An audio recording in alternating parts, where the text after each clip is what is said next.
তো একটা দারুণ ইনভেস্টমেন্টের খবর আমাদের খড়গপুর থেকে আসছে, যেখানে ইউনিরক্স বাইকস তারা তাদের ইন্টিগ্রেটেড ম্যানুফ্যাকচারিং প্লান্ট খুলতে চলেছে বাইসাইকেলের 6 একর্সের ওপরে। তাদের ফার্স্ট ফেজের কনস্ট্রাকশন দ্রুত গতিতে এগোচ্ছে, যেটা আপনারা দেখতেই পাচ্ছেন, এবং খুব শীঘ্রই সেটা ইনগ্রেশনও করা হবে। এই 6 একর্সের প্লান্টের জন্য তারা অ্যারাউন্ড 200 crores রুপিস ইনভেস্ট করতে চলেছে। আপনাদেরকে বলে রাখি, বিদ্যাসাগর ইন্ডাস্ট্রিয়াল পার্কে এই প্লান্টটি খুলছে। ইউনিরক্স বাইকস কিন্তু হচ্ছে আমাদের কলকাতা বেসড একটি কোম্পানি, এবং এইটি হতে চলেছে eastern India's first bicycle manufacturing plant. 1 lakh square ফিটের ফ্যাক্টরি স্পেস থাকতে চলেছে, এবং ফার্স্ট ফেজেই 40,000 স্কোয়ার ফিট রেডি করে ফেলা হচ্ছে। ডিরেক্ট এমপ্লয়মেন্ট পাবে হচ্ছে প্রায় 150 মানুষজন, এবং ইনডিরেক্ট এমপ্লয়মেন্ট হতে চলেছে প্রায় 600 মানুষজনদের।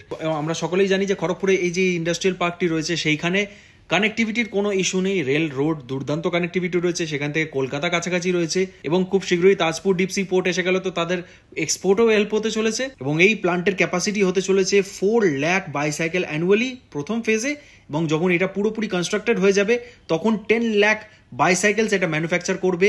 এবং শুধুমাত্র বাইসাইকেলই থামবে না তারা, তাদের আরও ফিউচারের প্ল্যানস রয়েছে। তো আপনাদের কেমন লাগলো অবশ্যই কমেন্ট করে জানাতে ভুলবেন না কমেন্ট বক্সে। আমি খুব শীঘ্রই তাদের ইনগ্রেশনে থাকতে চলেছি, তো আই এম ভেরি এক্সাইটেড তাদের প্লান্টের সাইটে যাওয়ার জন্য, এবং ফার্স্ট ফেজের ইনগ্রেশন দেখার জন্য, এবং কি কি হয় সেই প্লান্টের ভেতরে কি কি ফেসিলিটি থাকছে।